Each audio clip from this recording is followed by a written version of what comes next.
Hey guys, how's it going? It's George here with Texas Blue Water Rehab TV on YouTube.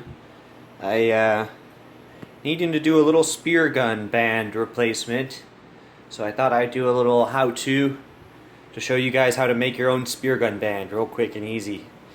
The main things I'm going to need for this is going to be a new rubber band. This is going to be a training gun. So I'm doing these bright red bands. It's an old beater, an AB Biller, 44 inch. It's got this Sea Hornet trigger that I like.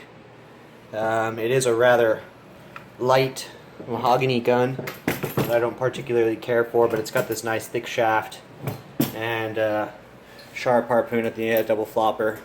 Looks like a really good little beater gun that I can lend out. I'm going to run this one on a float line, so I'm going to just set it up here to attach to a float. But yeah, your bands will need to be replaced about every year or 2 years. Sometimes I can get 2 years out of them if I rinse the gun off really good, but changing it out every season is a good habit. You'll need the rubber, like I said. The bigger guns take a 5/8 inch. The smaller guns take a 9/16 inch rubber. This one's a 5/8 inch. It's a 44 inch gun, like I said. This other gun I have here is a Koa. This is one of my main guns. I really have been satisfied with this gun. Extremely good quality. A lot heavier than this AB Biller. Helps with the accuracy, but it is a little bit bulky underwater. The accuracy, though, especially in the blue stuff, the blue water, really pays off. It's a triple band, 5/8 inch, but the main reason I have it here is when your bands start to go out, you'll see them. See if I can focus in. You'll start to see these little splits right here, especially when it gets stretched. So when I draw this band back, those will become even more pronounced. That's the first sign that your band's going out. It just gets dry rotted on these rubbers and it'll rip eventually, and you don't really want to have that happen while you're out there hunting or on a trip offshore or something like that. So try to stay up with it, try to replace these bands. Let me get this band replaced and I'll get on with the how-to right now. Okay guys, so the things I use to make this band, like I said, you need the 5/8 inch rubber. That's the main thing you need. And then I have these spools of rope I use for the inside line here that actually connects to the shaft. I use this braided nylon spearfishing line that I ordered online. It's probably 1,200 pound capacity or something like that. And then for these little constrictor knots that you see right here, I use a white line right here. It is it's a white Dacron.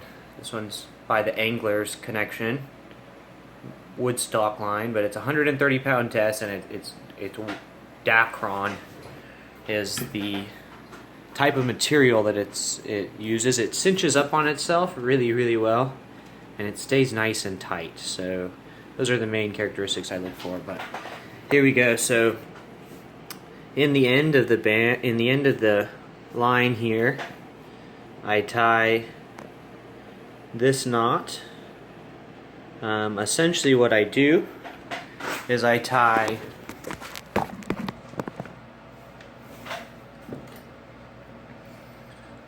a little square knot. I get this measured up with this other band that I've already made. So to figure out how long your band needs to be, you can look up most of the characteristics and the specs online from the manufacturer's websites, and they'll tell you exactly what the length of band for the gun needs to be. So it can be as simple as that. If it's a Rife, it's a AB Biller, if it's a Koa, Ulusa, you name it, anything. JBL, they'll have it all online. And you can figure out exactly how long your bands need to be. And so right here I'm going to start off with just a little square knot in the line, just like that. And then I'll do another one just up line from it. And I'll try to leave very minimal space. If there's a little bit of space, it's okay, but I try to not leave too much space. When the lines get really, really tight, they'll leave a little bit of, they'll let a little bit of slack out and you'll get a little extra line in there. So try to do these knots really close to each other.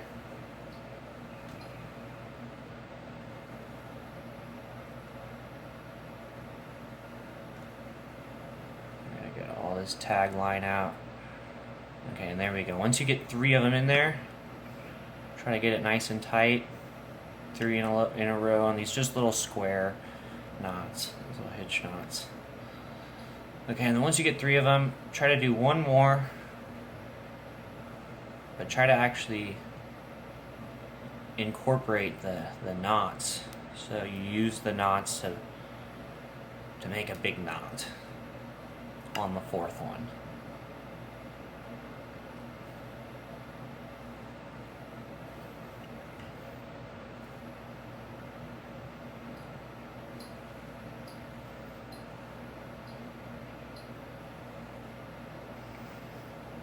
So right there, that's about as best as I can display it. It's a 1, 2, 3 knots, and then the 4th one makes it into a big ball. And that's as simple as that. Now this tag end, you can burn it off. I use a torch, but you can use whatever kind of lighter or whatever you have. But yeah, definitely burn on the Dacron and this nylon braid. Burn your tag ends off. And let it get a nice bead of wet nylon or wet Dacron there at the end, and then let it cool down, and it'll make a nice fat bead right there that'll glue everything down and kind of hold it all in place.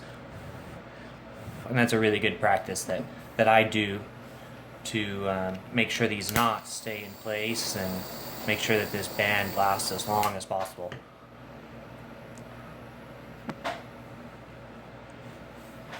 Okay, so then I take my Speargun band. I have it cut right here. I know it's supposed to be 22 inches for this 44-inch AB biller. I'm going to cut it as cleanly as possible with some really sharp scissors. You don't want any little nicks, or you want try to get a nice clean cut like that. You don't want any little nicks where it'll, be a split into the rubber or something like that. That'll be not beneficial for the rubber itself. Okay, so now this is the next part. I use this pick. It's just a pick that I got from the garage. I'm sure you can find them at hardware stores or something, but extremely crucial for this whole process. I put a little bit of spit in the band down in here and on my knot. I know it's kind of gross, but it's really important. And so then you take this little pick and you kind of drill it into the middle of that knot, and you want to stick this guy into this tiny little hole. It seems like it's never ever gonna fit. Oh, see, my knot's coming. My knot's getting a little separated because the pick's driving into it so hard. So try to find a place where the pick can't drive through your knots, but it actually is forced to carry the knots. And you have to be really careful not to poke yourself or do anything silly like that. Just be really careful. And always just go slow. Cram it piece by piece if you need to.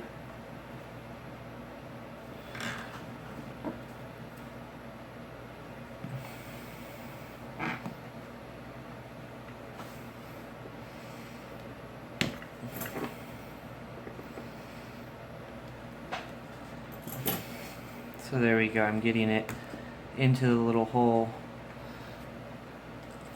Slowly but surely, it's being forced down in there. And once you get it in there, push it down a good ways.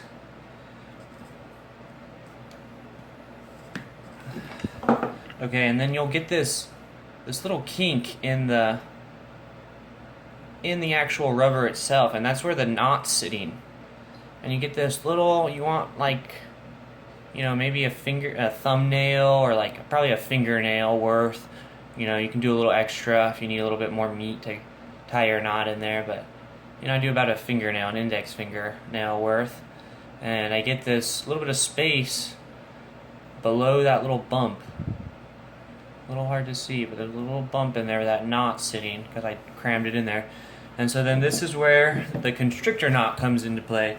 And I use this white Dacron cord.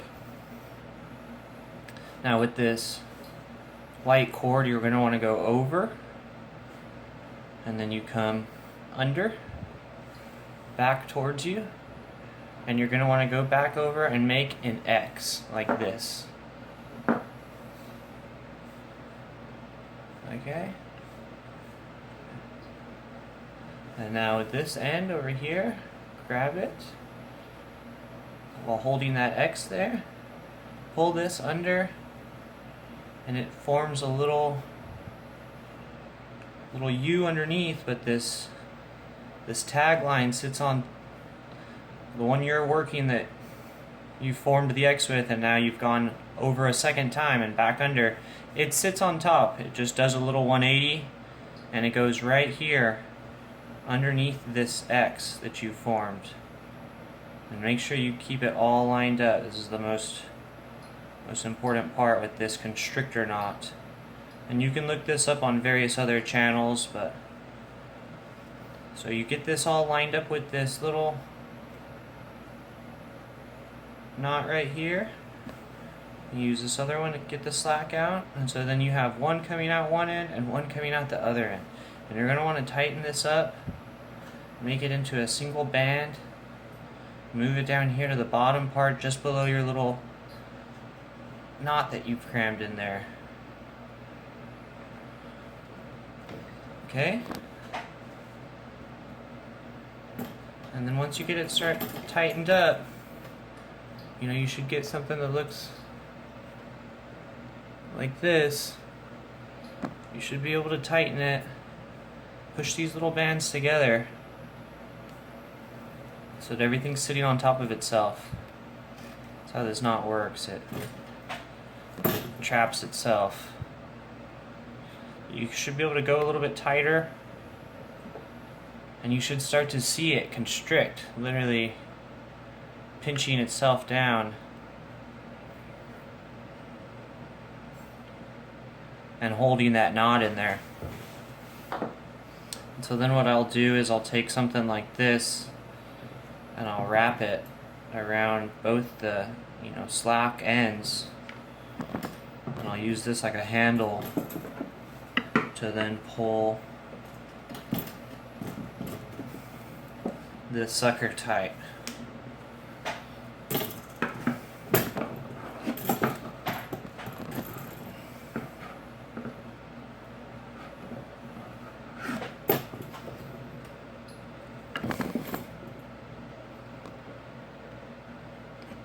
And pull that sucker so tight that it starts to make it hourglass. Right about there is where you want it to be at, what you want it to look like. Something just like that, where it's just squeezed to death. And then it's as simple as cutting these ends.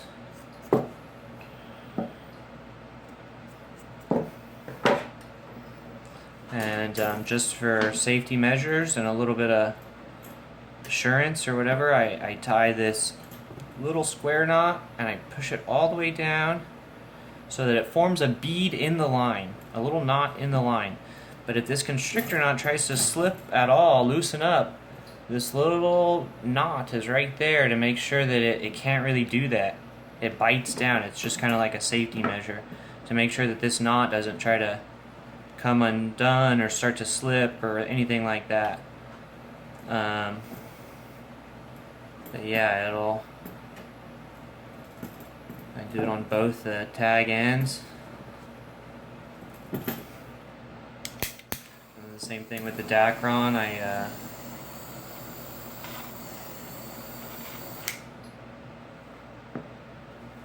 burn it off, and I try to make a little bead right here on the end, right below that little hitch. Same thing with this one. I'll cut it off so there's just a little fluffy end, and then try to burn it down so there's just a little bead on the end of melted Dacron, that little hitch knot, and then, you know, it's all suspended around that constrictor knot. You should be able to pull on this and it doesn't want to come out at all. So that's a good sign. Sometimes you'll feel that knot slide back and then hit this constrictor knot to where it's stuck inside the band. That's okay, but just be really careful, move very slow when you're first doing this, and repeat the process back on this other side right here, and you'll end up with a band, you know, that's connected on both sides like this other one I have over here connected to the gun. This needs to be about 4.5 inches in between here. So this is the one that I've already constructed. It'll look like that. You just do it symmetrically on both sides, and this nylon part will draw back and sit here in these notches in the gun to make it operate. But you guys should already be at that point if you're trying to make your own bands. If you do have any questions or comments, feel free to leave them, and please subscribe to the channel to get updates on dives and fancy know-how like this. I appreciate you guys. Thank you very much. Have a good one.